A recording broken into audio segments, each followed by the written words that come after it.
Channel math magician पर आप सभी का स्वागत करता हूं।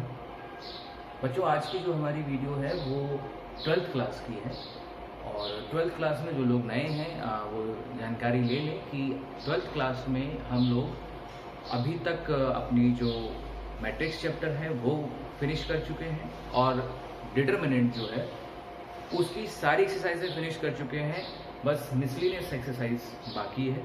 तो आज जो हमारा वीडियो होगा वो मिसलेनियस एक्सरसाइज का पार्ट 1 होगा, क्योंकि काफ़ी बड़ी एक्सरसाइज है तो एक पार्ट में कंप्लीट करना बहुत बड़ा वीडियो वो बन जाता है, तो इसीलिए हम उसे पार्ट्स में कंप्लीट करेंगे। तो पार्ट 1 जो है वो आज का होगा, तो मिसलेनियस पार्ट 1 कह सकते हैं हम एक तरीके से।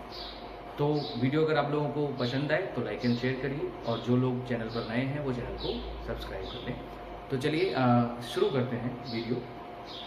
ये कुछ क्वेश्चंस आपके सामने हैं। अगर एक्सरसाइज के बारे में बात करूं तो मैं बार बार बोलता हूं कि जब भी आप चैनल देखें तो बुक अपने पास रखें, ताकि बुक से आपको क्वेश्चंस जो हैं वो टैली होते रहें।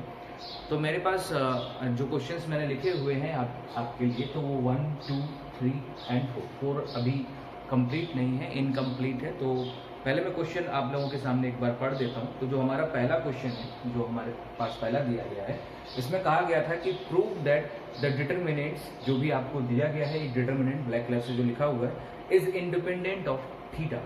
दिखाना है कि ये जो डिटरमिनेंट होगा ये थीटा से इंडिपेंडेंट होगा। क्वेश्चन पहले लिखने का सिर्फ एक ही मोटिव होता है कि हम यहाँ लिखेंगे तो उसमें थोड़ा टाइम ज़्यादा जाता है और वीडियो उतना ही बड़ा होता है, तो इसलिए उस चीज़ को आप समझ सकते हैं। बाकी शुरुआत के मैं क्वेश्चन लिख देता हूँ, फिर आगे तो मैं फिर उसी तरीके से सॉल्व करता हूँ जो भी सॉल्विंग होती है।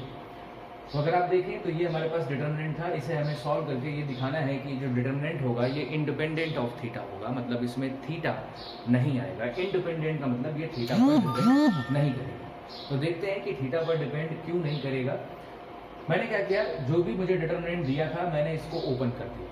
ओपन करने का मतलब, और वो भी किस के अलॉन्ग ओपन किया है, तो जो हमारी फर्स्ट रो है मैंने इसके अलॉन्ग इसको ओपन कर दिया। ये जो फर्स्ट रो हमारी है हमने इसके अलॉन्ग इसे ओपन कर दिया। ओपन करने का तरीका सिंपल होता है कि पहला एलिमेंट जो भी आपने लिखा है उससे जाने वाला कॉलम और उससे जाने वाली रो दोनों को आप स्किप कर दीजिए, तो ये 4 एलिमेंट बचेंगे। इसकी इधर मल्टीप्लीकेशन तो -x की x में करोगे तो -x², और दूसरा वाला एलिमेंट जो होता है उसमें हम एक एक्स्ट्रा नेगेटिव अप्लाई करते हैं, तो 1 × 1 वैसे तो पॉजिटिव 1 आना चाहिए था, लेकिन फॉर्मूले की वजह से -1 आया है। फिर हम दूसरा एलिमेंट देखते हैं। दूसरा एलिमेंट जो होता है वो नेगेटिव लिया जाता है, तो इसीलिए वैसे तो पॉजिटिव था लेकिन मैंने नेगेटिव लिया हुआ है। एक्सपेंडिंग हमने अपने प्रीवियस वीडियोस में क्लियर कर रखी है, तो जो लोग पहली बार इस चैप्टर के वीडियो को देख रहे हैं या इसे देख रहे हैं तो वो एक बार इससे पहले के वीडियोस देख लें जिसमें मैंने डिटरमिनेंट का एक्सपेंशन सिखाया हुआ है। तो अगर आप यहाँ देखें -sin थीटा, वही इससे जाने वाला कॉलम इससे जाने वाली रो दोनों स्किप कर, इसकी यहाँ मल्टीप्लीकेशन तो -x sin थीटा और इसकी यहाँ मल्टीप्लीकेशन तो -cos थीटा, तो दोनों मैंने मल्टीप्लाई कर दिए। फिर ऐसे ही तीसरा जो एलिमेंट है वो है आपका cos थीटा, तो तीसरा पॉजिटिव रहता है तो इसलिए मैंने cos थीटा लिखा हुआ है। इससे जाने वाला कॉलम और इससे जाने वाली रो दोनों स्किप कर ली, इसकी यहाँ मल्टीप्लीकेशन और इसकी यहाँ। एक एक्स्ट्रा माइनस आता है इसीलिए ये माइनस और माइनस कैसा हो गया है प्लस, और ये वैसे का वैसे। तो आप देख लीजिए जो भी एक्सपेंशन था। आगे प्रॉपर मल्टीप्लीकेशन है, जो भी ब्रैकेट से बाहर टर्म थे उनके अंदर मल्टीप्लीकेशन कर दी गई, वो आप देख सकते हैं आराम से, सारी मल्टीप्लीकेशन है। ये -sin थीटा cos थीटा और +sin थीटा cos थीटा एक दूसरे से कैंसिल आउट हो गए, और बाकी जो बचा, जैसे यहाँ पर एक तो बचा है -x³, एक बचा है -x, और ये 2 टर्म बचे हुए। इन दोनों टर्म्स में मैंने देखा कि x कॉमन आ रहा है तो मैंने x कॉमन ले लिया, बचा sin² theta plus cos² theta, जो कि हम जानते हैं बाई ट्रिग्नोमेट्रिकल आइडेंटिटी इसकी वैल्यू 1 होती है, तो यहाँ बच जाएगा x। उस x से ये -x भी कैंसिल हो जाएगा, और उस केस में जो हमारा फाइनल आंसर होगा वो होगा -x³।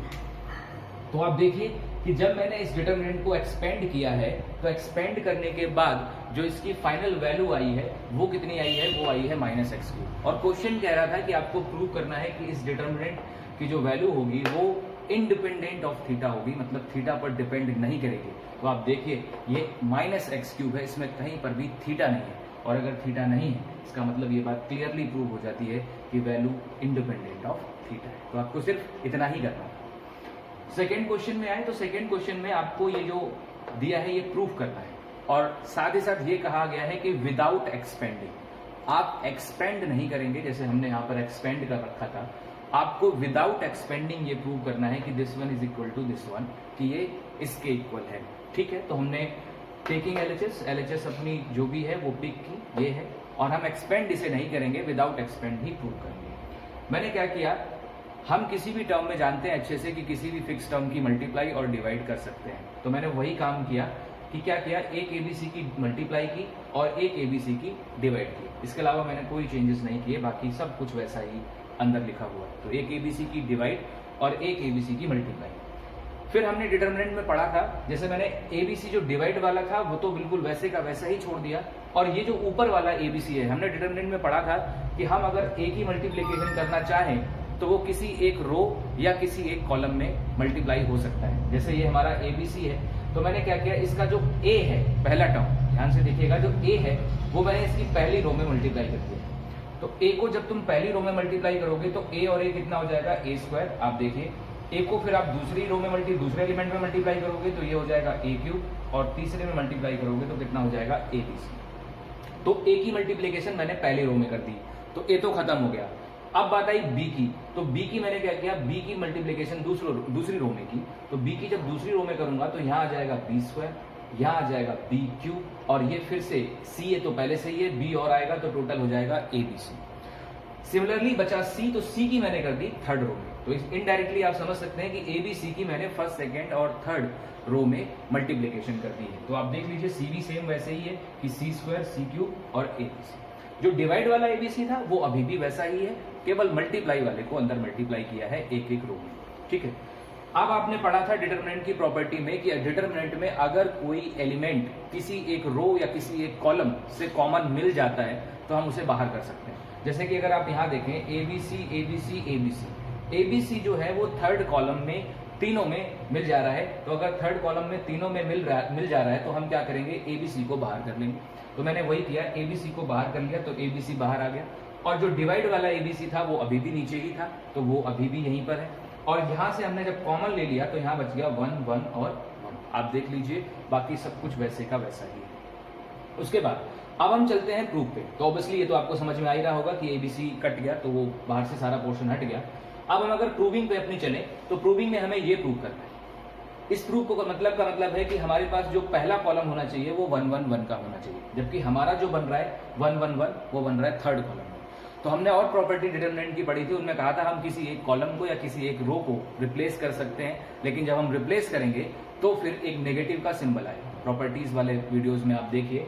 तो मैंने वही किया कि 1 1 1 को यहाँ से उठा के फर्स्ट पोजीशन पे ले गया, तो फर्स्ट वाला ऑटोमेटिकली कहाँ जाएगा, थर्ड पर। मतलब हमने एक दूसरे को इंटरचेंज कर दिया है। तो वो क्या किया, मैंने 1 1 1 उठा के फर्स्ट प्लेस पे किया, तो जो फर्स्ट प्लेस वाला है मतलब A² B² C² उठ के कहाँ जाएगा, लास्ट प्लेस पे। और जब हमने एक कॉलम को इंटरचेंज किया है तो आपको एक नेगेटिव लगाना पड़ेगा जो कि ये रहा। ओके, शायद ये बात आपको समझ आ गई होगी। उसके बाद अब हम अपनी प्रूविंग को मैच करें, तो पहला कॉलम तो हमारा एज इट इज मैच हो गया, लेकिन दूसरे कॉलम पे चाहिए हमें A² B² और C²। यहाँ पे थोड़ा सा देखना, हमारे पास जो A² B² C² है वो है तीसरे प्लेस पर, हमें इसे दूसरे पे लाना है। तो दूसरे पे लाने के लिए फिर हम एक कॉलम इंटरचेंज करेंगे, मतलब थर्ड कॉलम को सेकंड पे लाएंगे और सेकंड को ऑटोमेटिकली कहाँ ले जाएंगे, थर्ड पे। तो जब हम एक और इंटरचेंज करेंगे तो एक और माइनस आएगा, उस माइनस से ये माइनस कैंसिल हो जाएगा, और देख लीजिए आपका प्रॉपर प्रूफ बन जाएगा 1 1 1 ऑटोमेटिकली है ही ऑलरेडी, सॉरी है ही। और जब A² B² C² को लाओगे तो बीच में A² B² C² हो जाएगा और ये वाला लास्ट पे पहुंच जाएगा। तो जगह कम थी इसलिए मैंने यहाँ पे उसे नहीं लिखा, तो आप अच्छे से समझ सकते हो, कुछ बचा नहीं है। इसको यहाँ पे लेके आइए, इसको थर्ड प्लेस पे लेके जाइए, एक एक्स्ट्रा नेगेटिव जो होगा वो उसको क्या कर देगा, पॉजिटिव। तो आपका प्रॉपर यही जो प्रूफ है ये बन जाएगा। ठीक है, तो बेसिक कैलकुलेशन है, कहीं पर मैंने इसे एक्सपेंड नहीं किया है, सिर्फ जो भी किया है वो प्रॉपर प्रॉपर्टीज लगा के किया हुआ है। यहाँ पर जैसे हमने एक्सपेंड किया था अलोंग द फर्स्ट रो, ऐसा कुछ भी हमने यहाँ पर नहीं किया। तो ये रहा हमारा सेकेंड क्वेश्चन। अब हम चलते हैं अपने थर्ड क्वेश्चन पे। थर्ड क्वेश्चन में कहा गया है इवेलुएट। ये आपको एक डिटरमिनेंट दे रखा है बड़ा सा, और कहा है इसे इवेलुएट करना है। यहाँ पर ऐसा नहीं कहा गया है कि विदाउट एक्सपेंडिंग करना है, यानी कि हम यहाँ पर एक्सपेंड कर सकते हैं। जहां पर ये बोला जाएगा विदाउट एक्सपेंडिंग, हम वहीं पर एक्सपेंड नहीं करेंगे। अदरवाइज हमारे पास ऑप्शन है, हम चाहे तो एक्सपेंड करें या फिर प्रॉपर्टीज भी लगा सकते हैं। लेकिन जब विदाउट एक्सपेंडिंग बोल दिया जाएगा तो फिर तो प्रॉपर्टी ही लगानी है, एक्सपेंड नहीं कर सकते। तो अगर आप यहाँ आइए तो यहाँ पर हमें इवेलुएट करना है, तो इवेलुएट करना मतलब हम एक्सपेंड कर सकते हैं। तो हमने वही किया along the first row. Again मैंने अलोंग द फर्स्ट रो इसको ओपन कर दिया, ये रही हमारी फर्स्ट रो, इसके अलोंग मैंने इसको एक्सपेंड कर दिया। तो पहला एलिमेंट लिखेंगे cos alpha cos beta, column और रो दोनों स्किप, इसकी यहाँ मल्टीप्लीकेशन तो कॉस अल्फा कॉस बीटा और ये जीरो हो जाएगा क्योंकि जीरो। सेकेंड टर्म नेगेटिव आता है तो नेगेटिव लिखा, कॉलम रो स्किप की, मल्टीप्लाई की, इसकी इसमें वो जीरो हो जाएगा। और ऐसे ही third row sine alpha minus का, कॉलम रो स्किप किए, मल्टीप्लीकेशन की। ये तो आप जानते ही होंगे, तो इसलिए इसमें कोई मैंने नया काम नहीं किया। जहाँ से कोई स्पेशल स्टेप आएगी वहां पर मैं आपको बताऊंगा कि ये कैसे हुआ है। अब हम मल्टीप्लाई करेंगे तो आप देखो ये भी कॉस अल्फा कॉस बीटा है और यहाँ भी कॉस अल्फा कॉस बीटा है, तो दोनों हो गए cos square alpha cos square beta. इसके अंदर मल्टीप्लाई करेंगे तो माइनस माइनस प्लस हो जाएगा और यहाँ पर है कॉस अल्फा साइन बीटा, यहाँ पर है कॉस अल्फा साइन बीटा, मतलब फिर से दोनों सेम, तो दोनों कॉस स्क्वायर अल्फा और साइन स्क्वायर बीटा हो गए। यहाँ पर देखें तो माइनस और माइनस, अगर हम दोनों से माइनस कॉमन ले लें तो माइनस माइनस क्या हो जाएगा प्लस, तो ये रहा प्लस सबसे पहला। साइन अल्फा तो एक है ही, और आप देखो तो साइन अल्फा भी इसमें से कॉमन है, तो माइनस भी कॉमन है और साइन अल्फा भी, तो माइनस कॉमन हुआ इससे तो प्लस हुआ, और जो एक साइन अल्फा हमने कॉमन लिया और एक हमारे पास ऑलरेडी बाहर था, तो उससे कितना हो गया साइन स्क्वायर अल्फा, और बाकी जो बचा वो बचा sine square beta plus cos square beta. Okay, by the trigonometrical identity we again know कि sine square beta plus cos square beta totally 1 होगा, क्योंकि sine square theta plus cos square theta 1 होता है। हमने बहुत छोटे क्लासेस में वो चीज पढ़ी हुई है। इन दोनों से हम क्या करेंगे, कॉस स्क्वायर अल्फा कॉमन ले लेंगे। देख लीजिए दोनों में कॉस स्क्वायर अल्फा कॉमन है, तो यहाँ बच गया cos square beta plus sign square beta, और ये प्लस साइन स्क्वायर अल्फा, क्योंकि ये तो 1 हो चुका है।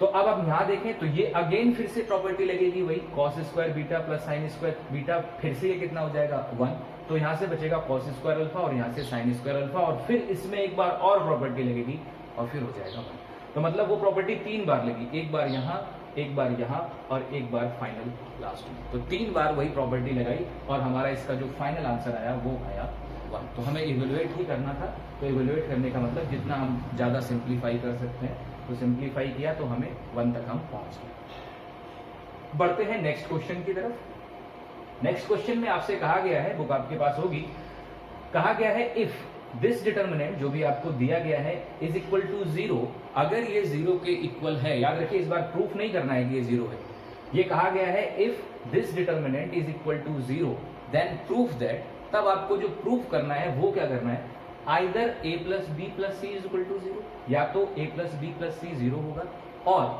a is equal to B is equal to C. तो ये जो पूरा पोर्शन आपको दिख रहा है ये प्रूविंग पोर्शन है, ये, और ये गिविंग पोर्शन है कि this determinant is equal to 0 then we have to show either a plus B plus C is equal to 0 और a is equal to B is equal to C. ठीक है, तो जो हमें गिविंग कंडीशन थी मैंने वो कंडीशन सबसे पहले पिक की और उसमें एक ऑपरेशन लगाया, applying R1 tends to R1 plus R2 plus R3। Operations के बारे में भी हम प्रीवियस वीडियोस में डिस्कस कर चुके हैं। जब हम इन तीनों को अप्लाई करेंगे तो आपको आइडिया होगा, जब हम R1 plus R2 plus R3 मतलब तीनों एलिमेंटों को जोड़ेंगे तो आप देख लो सब डबल हो जाएंगे, A भी 2 बार है, C भी 2 बार है और B भी 2 बार है। तो वही मैंने क्या किया, 2 कॉमन ले लिया, A प्लस बी प्लस सी, क्योंकि हम ऐड कर रहे हैं, और ऐसे ही यहाँ पर भी same 2A plus B plus C और ऐसे ही 2A plus B plus C common ले लिया, ऑपरेशन लगा लिया। अब उसके बाद हमने ये कॉमन ले लिया, क्योंकि 2A plus B plus C और 2A प्लस बी प्लस सी ये तीनों एलिमेंटों में है फर्स्ट रो की, तो फर्स्ट रो में अगर पूरे एलिमेंटों में ये मिल जा रहा है तो हम इसे कॉमन ले सकते हैं। वही प्रॉपर्टी कि अगर कोई भी एलिमेंट किसी एक प्रॉपर रो में है या कॉलम में है तो आप उसे बाहर ले सकते हैं, तो मैंने वही बाहर ले लिया। बचा कितना, 1 1 1 जो आपके सामने है, याद रखिए इज इक्वल टू में 0 चल रहा है क्योंकि वो क्वेश्चन में हमें दिया गया है। तो अब अगर आप देखें इसे 2 ब्रैकेट के तौर पे अगर हम ट्रीट कराएं तो अगर ये ब्रैकेट 0 के इक्वल है तो या तो 2A प्लस बी प्लस सी की वैल्यू 0 होगी तो ये 0 हो सकता है, या फिर इस डिटर्मिनेंट की वैल्यू 0 होगी तो ये 0 हो सकता है। जैसे हम फैक्टर करते थे, हमारे पास कोई 2 ब्रैकेट बन जाते थे और इज इक्वल टू 0 रहता तो हम पहले ब्रैकेट को 0 के इक्वल रखते थे और दूसरे ब्रैकेट को 0 के इक्वल रखते थे। सेम वही चीज यहाँ पर है कि यहाँ पर भी 2 ब्रैकेट आप समझ लो, तो या तो अगर 2A प्लस बी प्लस सी की वैल्यू 0 हो गई तो भी डिटर्मिनेंट 0 हो जाएगा, और अगर इस डिटर्मिनेंट की वैल्यू 0 हो गई तो भी ये 0 हो जाएगा। तो उस केस में मैंने वही लिखा, here either 2A plus B plus C is equal to 0। अगर 2A plus B plus C is equal to 0 हुआ तो उससे फर्स्ट पार्ट ट्रू होगा कि A plus B plus C is equal to 0, और या फिर हो सकता है कि इस डिटर्मिनेंट की वैल्यू 0 हो इसलिए इसका आंसर 0 हो गया हो। तो फिर दूसरा केस ये बनता है कि और this determinant is equal to 0। I hope आपको समझ में आ गया होगा कि या तो ये 0 होगा या फिर ये 0 होगा। अगर ये 0 होगा तो पहला पार्ट प्रूव होगा, और अगर ये 0 होगा तो अभी हम इसे फर्दर कैलकुलेट करेंगे, तब हमारा दूसरा पार्ट प्रूव होगा जिसमें कहा गया है a equals to b equals to c। तो यही आपको देखना है, कहीं पर कोई भी दिक्कत हो तो आप उसे अच्छे से देखिए, और कोई भी डाउट हो तो वो पूछिए। मैं थोड़ी देर के लिए आपको साइड हो जाता हूँ ताकि आप इस चीज़ को अच्छे से नोट कर पाए, स्क्रीनशॉट ले पाए और अच्छे से समझ पाए।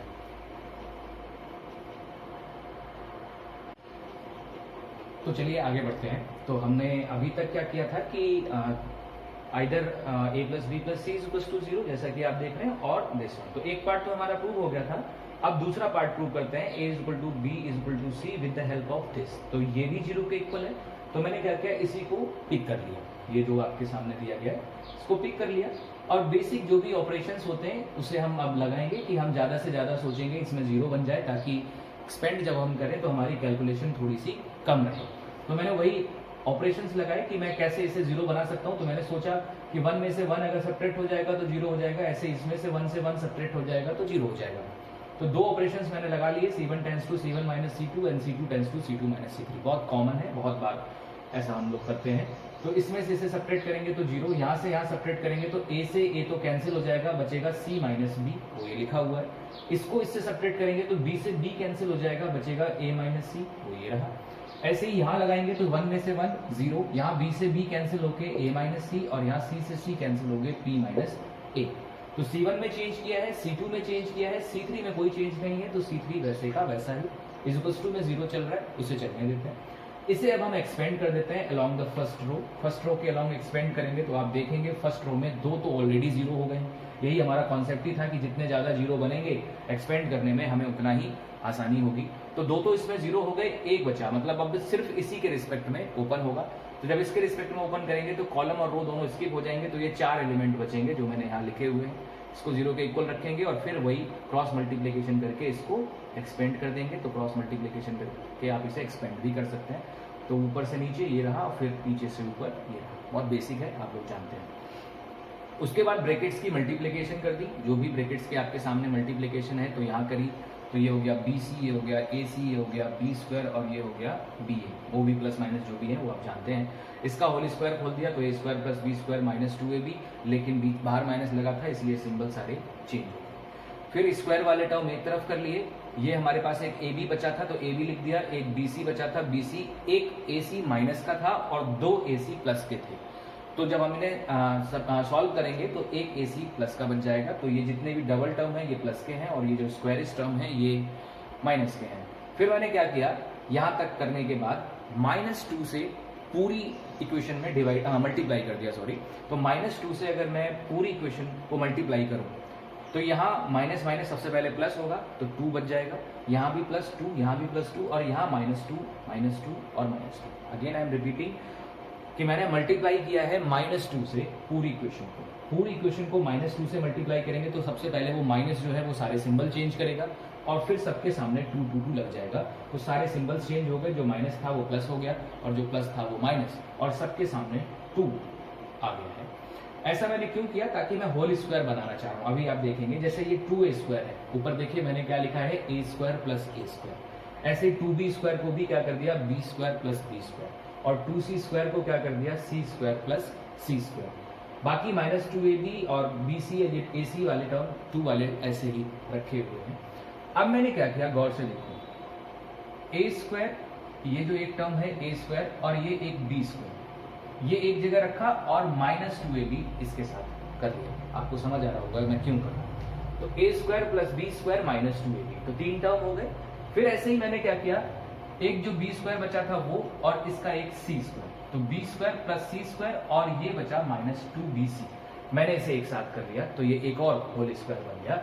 और जो बचे अब एक a स्क्वायर बचा है, एक c स्क्वायर बचा है तो ये लिखा, और एक बचा है -2ca, तो उसे भी इंक्लूड कर लिया इस -2ca को, तो एक और होल स्क्वायर बन जाएगा, क्योंकि a square plus b square -2ab which is the whole square of a minus b, ऐसे b माइनस c और ऐसे c माइनस a, और आपका जो RHS है उसमें 0 चल। यहाँ से कुछ चीजें आपको बहुत अच्छे से समझनी, जैसे अगर कहीं पर लिखा हो x square plus y square plus z square, पहले जनरली समझिए इज इक्वल टू 0, फिर हम उस पर भी बात करेंगे। कहीं पर लिखा है x square plus y square plus z square is equal to 0 और आपसे कहा जाए कि एक्स वाई जेड की वैल्यू बताइए कि एक्स वाई जेड क्या होगा। अब आप थोड़ा सा दिमाग लगाइए कि एक्स वाई जेड कुछ भी होगा, कोई भी रियल नंबर होगा, अगर चाहे वो नेगेटिव का हो या पॉजिटिव का, अगर आप उसका स्क्वायर करोगे तो वो ऑब्वियसली पॉजिटिव हो जाएगा। अगर नेगेटिव का भी है तो भी पॉजिटिव रहेगा उसका स्क्वायर, और अगर वो पॉजिटिव है तो पॉजिटिव रहेगा ही रहेगा। इसका मतलब इनडायरेक्टली ये इक्वेशन ये कहना चाहती है कि 3 पॉजिटिव नंबर्स का सम 0 है। जी ऐसा कभी पॉसिबल नहीं हो सकता है कि 3 पॉजिटिव नंबर्स का सम आप 0 कर दो। 0 कब होता है कि जब हम किसी चीज को ऐड करते हैं तो कुछ टर्म नेगेटिव बनते हैं और कुछ टर्म पॉजिटिव बनते हैं, तब नेगेटिव और पॉजिटिव जब इक्वल हो जाता है तो वो कैंसिल आउट होकर 0 हो जाता है। लेकिन अगर आपसे कहा जाए कि सारे के सारे पॉजिटिव नंबर्स लेने हैं और उन्हें ऐड करना है, आप 0 बता दीजिए। कभी नहीं होगा। कोई भी आप पॉजिटिव नंबर लेंगे और उसे ऐड करेंगे तो वो ऐड होने के बाद बढ़ेगा ही, 0 नहीं होगा। तो केवल एक कंडीशन ऐसी बनती है कि जिसमें इन सब की वैल्यू 0 आ सकती है, और वो कब? जब x भी 0 हो, y भी 0 हो और z भी 0 हो। उसी केस में आप 3 नंबर्स के स्क्वायर की सिंप्लीफिकेशन सम करके 0 कर सकते हो। अदरवाइज आप एक्स वाई जेड की जगह कोई भी नंबर रखोगे, अगर नेगेटिव का भी रखोगे तब भी पॉजिटिव आएगा, और पॉजिटिव का रखोगे तो पॉजिटिव आएगा ही। इसका मतलब तीनों पॉजिटिव नंबर्स हो जाएंगे इस यहाँ पर रखने के बाद, और पॉजिटिव नंबर्स का सम 0 ला पाना इम्पॉसिबल है। वो केवल एक ही कंडीशन में आ सकता है जब एक्स वाई जेड तीनों ही सेपरेटली 0 पे इक्वल हो। आई होप बात समझ आ गई होगी। तो वही चीज अब हम यहाँ करेंगे, सेम यही कंडीशन आपकी यहाँ पर है।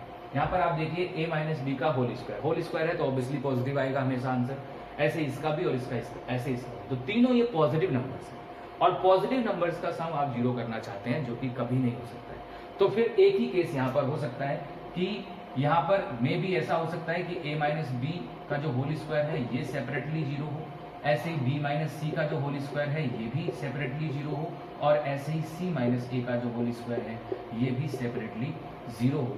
तभी इन तीनों का सम 0 हो सकता है। Only just one condition. तो अगर a माइनस बी का होल स्क्वायर 0 के इक्वल है तो यहाँ से ये बात क्लियर हो जाती है कि a is equal to b होगा। ऐसे ही b माइनस सी का अगर होल स्क्वायर 0 है तो b is equal to c होगा, और ऐसे ही यहाँ से होगा आपका c is equal to a। तो यहाँ से देखिए a b के इक्वल है, b c के इक्वल है और c a के इक्वल है। तो इनडायरेक्टली हम अगर तीनों को कंपेयर करें तो हमें यहाँ से यही मिलेगा a is equal to b is equal to c। देख लीजिए क्वेश्चन, बहुत अच्छा क्वेश्चन है, बोर्ड में बहुत बार पूछा भी गया है। तो बहुत अच्छा क्वेश्चन है। 2 पार्ट इसमें प्रूव कराए गए थे, हमने दोनों पार्ट प्रूव किए। पहला पार्ट आइदर पहला वाला ब्रैकेट जब 0 के इक्वल रखा था तब a plus B plus C is equal to 0 prove हुआ था, और दूसरा जो पार्ट था और वाला वो दूसरे कैलकुलेशन से किया है। कैलकुलेशन बहुत ही बेसिक है, सिर्फ आपने ऑपरेशंस लगाए हैं। आपको दिख जरूर रहा होगा कि बोर्ड पे तो मैं लिखता भी थोड़ा बड़ा हूँ और थोड़ी लेंथी भी थी, लेकिन कहीं पर ये नहीं कि ऐसी कोई कैलकुलेशन हो जो आप करते ना हो, बस होल स्क्वायर बनाना है। ये एक स्टेप है जो आपको थोड़ा सा ध्यान रखना है, क्योंकि फर्स्ट टाइम जब करते हैं तो हमें समझ नहीं आता है कि यहाँ से आगे कैसे सॉल्व करना है। तो यहाँ से आगे सिर्फ आपको यही ध्यान देना है कि तीनों नंबर्स अगर पॉजिटिव हैं और अगर उनका सम 0 कराया जा रहा है तो वो केवल एक ही कंडीशन में हो सकता है, जब वो सेपरेटली 0 हो। अदरवाइज आप कोई भी 3 पॉजिटिव नंबर्स मुझे बता दीजिए जिनका सम 0 हो जाए, कभी नहीं हो सकता है। वो केवल 0 का ही सम 0 हो सकता है। ठीक है, तो इसे आप देख लीजिए, स्क्रीनशॉट ले लीजिए, जैसा भी आपको सही लगे वैसा कर लीजिए। अब हम बढ़ते हैं नेक्स्ट क्वेश्चन की तरफ। तो ये रहा हमारा 5th क्वेश्चन। अगर आप 5th क्वेश्चन देखेंगे तो इसमें कहा गया है सॉल्व, जो भी आपको एक डिटर्मिनेंट दिया गया है और कहा गया है कि इसे सॉल्व करना है, और यहाँ पर एक कंडीशन आपको दे रखी है कि a does not is equal to 0। कभी कभी क्या होता है, बच्चे इतनी तेजी से क्वेश्चन करते हैं कि वो ऊपर ये नहीं देखते हैं कि यहाँ पर सॉल्व लिखा हुआ है, और इतनी जल्दबाजी में करते हैं कि नॉर्मली हमारे माइंड सेट होता है कि इसका मतलब ये है कि ये इसको इक्वल प्रूव करना है, जबकि ऊपर आपको देखना होगा कि सॉल्व लिखा हुआ है। कभी कभी प्रूफ लिखा हुआ होता है, तब आपको क्या करना होता है, इस डिटरमिनेंट को 0 के इक्वल प्रूव करना होता है, लेकिन यहाँ पर सॉल्व लिखा है। अब सॉल्व करने का मतलब ये है कि आपको इस डिटरमिनेंट में जो भी वेरिएबल है उसकी वैल्यू निकालनी है। यहाँ पर वेरिएबल केवल क्या है, x। तो हमें सॉल्व का मतलब सीधा सा होता है कि x की वैल्यू निकालनी होती है। जैसे हम छोटे क्लासेस में इक्वेशन सॉल्व करते थे, सॉल्व द इक्वेशंस, तो हम क्या करते थे, वहां पर जो भी वेरिएबल x और y होते थे हम उनकी वैल्यू निकालते थे। सेम वही चीज यहाँ पर है कि ये डिटरमिनेंट 0 के इक्वल प्रोवाइड है आपको, और आपको x की वैल्यू निकालनी है। और हम इतनी जल्दी क्वेश्चन सॉल्व करते हैं, हम इतनी जल्दी में होते हैं, हम नोटिफिकेशन पढ़ते नहीं, और हम ये सोचते हैं कि इसको सॉल्व करना है और 0 के इक्वल लाना है। ऐसा नहीं है, 0 के इक्वल वो ऑलरेडी गिवन है, आपको सिर्फ x की वैल्यू निकालनी है, वही सॉल्व होगा। और एक कंडीशन है a does not equal to 0। तो क्वेश्चन को बहुत अच्छे से पढ़ना है। आइए देखें कैसे करेंगे। सबसे पहले हमारा वही कॉमन प्रोसेस रहता है कि हम ज़्यादा से ज़्यादा इसमें कैसे 0 बनाएं, वो हमारा मेन चीज़ होती है।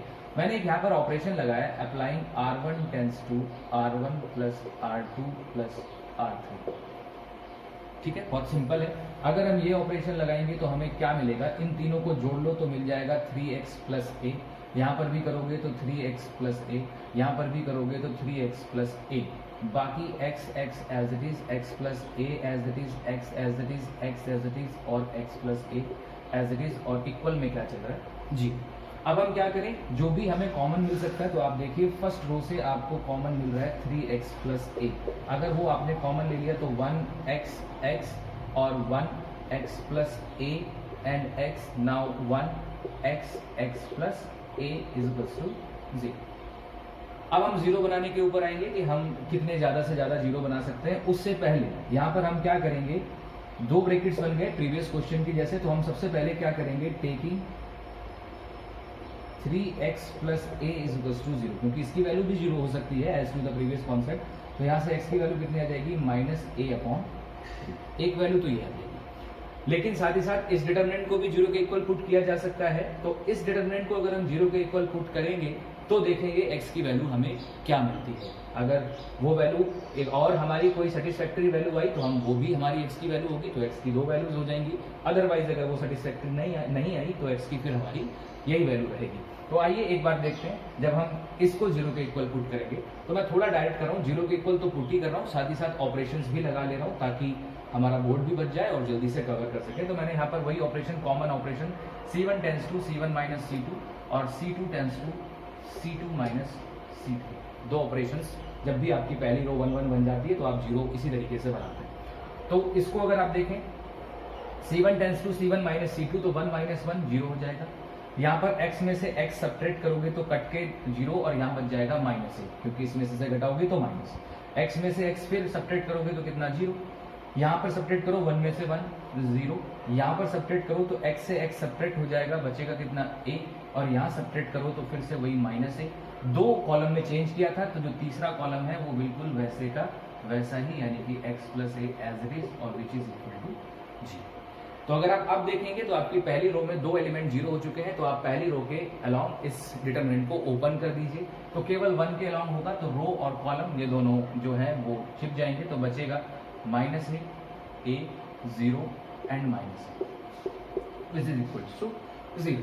इसे आप ओपन करिए, तो इसे ओपन करेंगे तो क्रॉस मल्टीप्लीकेशन करेंगे तो a square minus 0 is equal to 0, या a square is equal to 0, या a इज इक्वल टू 0। जबकि अगर आप गौर से देखोगे तो आपको क्वेश्चन में एक कंडीशन दे रखी है कि a जो है वो 0 के इक्वल नहीं हो सकता है। इसका मतलब है ये जो आंसर आया है, ये आंसर हमारा वैलिड आंसर नहीं होगा, क्योंकि क्वेश्चन ने कहा है कि भाई यहाँ पर a 0 नहीं हो सकता है। तो अगर a 0 नहीं हो सकता है तो हम इसको सोल्यूशन में काउंट नहीं करेंगे, और अगर इसको सोल्यूशन में काउंट नहीं करेंगे तो जो हमारा फाइनल सोल्यूशन होगा, या जो एक ही सोल्यूशन या यूनिक सोल्यूशन जो हमारा होगा, वो केवल होगा x equals to minus a/3। तो आप देख लीजिए कहीं पर कोई डाउट हो। दो आंसर्स हमारे आ रहे थे, एक x की वैल्यू आ रही थी, एक a की वैल्यू, क्योंकि सॉल्विंग में दोनों ही अननोन क्वांटिटीज है तो दोनों की वैल्यू निकल सकती है। लेकिन क्वेश्चन ने साफ कह दिया है कि a 0 नहीं हो सकता है, जबकि हमने सॉल्व किया तो a 0 आया। तो उस केस में हमारा जो पहला आंसर था, यानी कि जो x वाला आंसर था, वही हमारा सही आंसर था। तो देख लीजिए, स्क्रीनशॉट ले लीजिए। तो ये रहा हमारा क्वेश्चन नंबर 6। क्वेश्चन नंबर 6 में आपसे कहा गया है कि प्रूव दैट, ये प्रूव दैट वाला पोर्शन है। इसका मतलब इस बार हमें इसे इसके इक्वल प्रूव करना होगा। तो प्रूव दैट में कहा गया है ये डिटरमिनेंट जो है वो इसके इक्वल होना चाहिए। तो आइए देखें कि हम कैसे प्रूव कर सकते हैं इसको। तो मैं इस पोर्शन को सॉल्व करूंगा, मतलब LHS को सॉल्व करूंगा।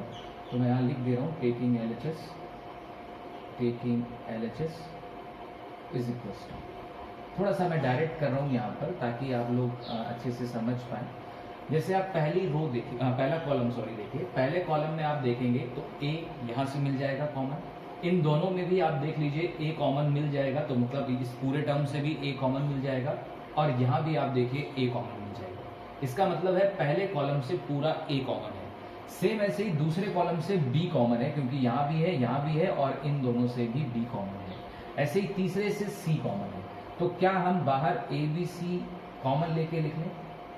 तो ए बी सी हमने कॉमन ले लिया, ए पहले कॉलम से, बी दूसरे कॉलम से और सी तीसरे कॉलम से। पहले कॉलम से जब ए कॉमन आ जाएगा तो बचेगा ए, यहाँ से ए प्लस बी और यहाँ से बी। यहाँ से बी कॉमन आ जाएगा तो सी, यहाँ से एक बी और यहाँ से बी प्लस सी। और यहाँ से अगर आप देखें तो सी कॉमन आ गया तो बच गया ए प्लस सी, यहाँ से ए और यहाँ से सी। ठीक, बहुत ही सिंपल स्टेप है कि मैंने पहले कॉलम से ए बी सी, पहले दूसरे तीसरे कॉलम से ए बी सी कॉमन ले लिया और ये बच गया। अब हम इसमें वही कोशिश करेंगे कि ज़्यादा से ज़्यादा जीरो बन सके। जितने ज़्यादा जीरो बनेंगे उतना हमारे लिए फ़ायदा होगा। सिंपली देखें तो अभी एकदम से देखने पे तो कोई ऐसा लग रहा है कि कोई भी जीरो नहीं बन रहा है, बट धीरे धीरे अगर आप कैलकुलेट करोगे तो आपको जीरो बनते हुए दिखाई देंगे कि कैसे जीरो हम लोग बनाएंगे। जैसे यहाँ पर एक ऑपरेशन लगा रहा हूँ, applying R1 tends to R1 minus R2 minus R3। ठीक है, ऐसा मैं क्या सोच के लगा रहा हूँ कि मेरा मोटिव, मैंने अभी कहा कि मोटिव यही है कि ज़्यादा से ज़्यादा जीरो बने। जितने ज़्यादा जीरो बनेंगे कैलकुलेशन हमारे लिए उतनी आसान हो जाएगी। तो अगर आप यहाँ देखें R1 में से R2 और R3 को सब्ट्रैक्ट करना है। यहाँ पर देखिए R1 ये है, इसमें से R2 सब्ट्रैक्ट करोगे तो A से A कैंसिल हो जाएगा और इसमें से जब इसे सब्ट्रैक्ट करोगे तो ये माइनस पहले से ही होगा, ये भी माइनस होगा, तो इसका मतलब -2B। आप रफ पेपर पर भी करके देख सकते हो। ऐसे ही यहाँ देखो, जब इसमें से इसे सब्ट्रैक्ट करोगे तो C से C सबसे पहले कैंसिल होगा और जब ये B और ये B सेम फिर से वही -2B। लेकिन यहाँ पर अगर आप गौर से देखोगे तो A प्लस C से A कटेगा सबसे पहले और C भी पूरा कटेगा, इसका मतलब यहाँ पे जीरो हो जाएगा, तो एक जीरो बन गया। यही सोच के मैंने लगाया था कि R1 में से अगर मैं R2 और R3 मतलब A और C दोनों सेपरेट कर दूं तो A और C पूरा कट जाएगा और आंसर कितना आ जाएगा, जीरो। बाकी पे हमने कोई ऑपरेशन लगाया नहीं तो वो वैसे का वैसा ही छोड़ देते हैं। B ऐसा ही छोड़ देते हैं, A ऐसा ही छोड़ देते हैं, B ऐसा ही, B प्लस C ऐसा ही और C ऐसा ही। उसके बाद हम इसमें और जीरो लगा सकते हैं, तो हम एक और ऑपरेशन अप्लाई करते हैं, अप्लाइंग। यहां पर अगर आप देखें तो C1 tends to C1 minus C2। मैंने C1 मतलब कॉलम में से, पहले कॉलम में से दूसरा कॉलम, तो ये मुझे साफ साफ दिख रहा है कि जब मैं इन दोनों को सब्ट्रैक्ट करूंगा तो ये जीरो हो जाएगा। तो ये तो बहुत क्लियर विजुअल ऑपरेशन है। तो A B C यहां घटाइए तो ये जीरो, इसमें से घटाओगे तो B से B कैंसिल हो जाएगा, बचेगा कितना A। इसमें से घटाओगे तो B से B, लेकिन माइनस कर रहे हो तो इसलिए -C। बाकी दूसरे कॉलम में कोई चेंज नहीं हुआ है तो वो वैसे का वैसा ही लिख गया, और तीसरे में भी कोई चेंज नहीं हुआ है तो वो भी मैंने वैसे का वैसा ही लिख दिया। अब हमारे पास इनफ जीरो है क्योंकि पहली रो में 2 जीरो हो चुके हैं, तो अब हम इसे ओपन कर सकते हैं। एक के ही अलोंग ओपन करना पड़ेगा तो हम आराम से इसे ओपन कर पाएंगे। तो बाहर चल रहा था आपका ABC, वो वैसे का वैसा ही है, और अंदर ब्रैकेट में हम इसके अलोंग ओपन करेंगे। ये टर्म ऑलरेडी नेगेटिव खुलता है तो इसीलिए जो नेगेटिव है वो नेगेटिव पॉजिटिव हो जाएगा, और इससे जाने वाला कॉलम और इससे जाने वाली रो दोनों स्किप हो जाएंगी, कॉलम और रो। इसकी यहाँ मल्टीप्लाई करिए तो ये मिल जाएगा आपको AC, और नीचे की यहाँ करिए तो ये -AC आ रहा है, लेकिन माइनस एक फॉर्मूले में होता है तो +AC। आगे देखिए तो ABC, और ये AC और AC हो जाएगा आपका 2AC, और 2AC की मल्टीप्लाई तुम 2B में करोगे तो मैं एक बार लिख देता हूँ 2B इंटू 2AC। तो 2 तो सबसे पहले 4 होगा और मल्टीप्लाई होके ये हो जाएगा A² B² और C²। आप देख लीजिए, कहीं पर कोई डाउट हो तो उसको बोलिए।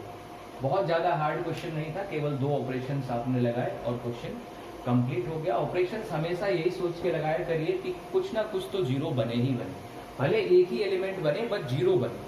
जितने ज़्यादा बन सके उतना ज़्यादा अच्छा है। तो इसमें पहले ऑपरेशन में मुझे साफ दिख रहा था एक से ज़्यादा मैं जीरो नहीं बना सकता, तो जो बन सकता था वो मैंने बना लिया, और बनाने के बाद उसके बाद मैंने जब एक बना लिया तो मुझे लगा अब एक और जीरो बनाया जा सकता है, और 2 जीरो बनने के बाद फिर तो आप ओपन कर दीजिए क्योंकि एक ही एलिमेंट बचता है, क्वेश्चन आराम से हो जाता है। तो देख लीजिए क्वेश्चन को, कहीं पर कोई भी डाउट है तो उससे पूछिएगा।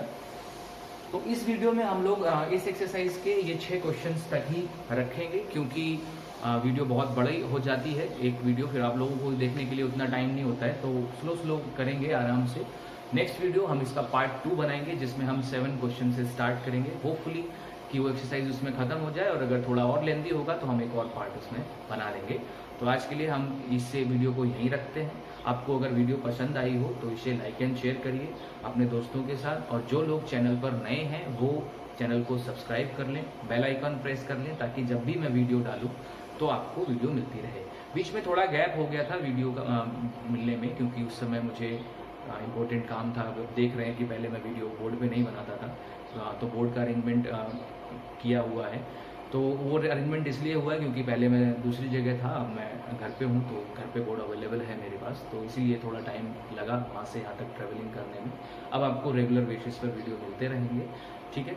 तो आज के लिए यहीं रखते हैं। Thank you for watching my video.